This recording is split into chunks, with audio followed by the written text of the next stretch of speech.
So what's up mga idol, ayan dito naman tayo sa Forest Lake. Bago matapos ang taon mga idol, dadalawin natin si EJ King Cobra, ang aking rider. May dala tayong flowers mga idol, saka candle no, na pinasuyo to ni Ma'am Belen Salinas Olivares yan no. So maraming salamat ma'am. So ayan na si King Cobra no. So ayan, dito tayo sa Forest Lake. Bago matapos yung taon, dito muna tayo, dadalaw muna tayo mga idol. Ayan yung ano natin, flowers natin.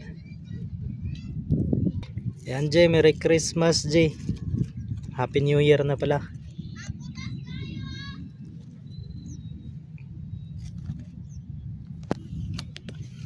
Ano mo to, matagal na ata to.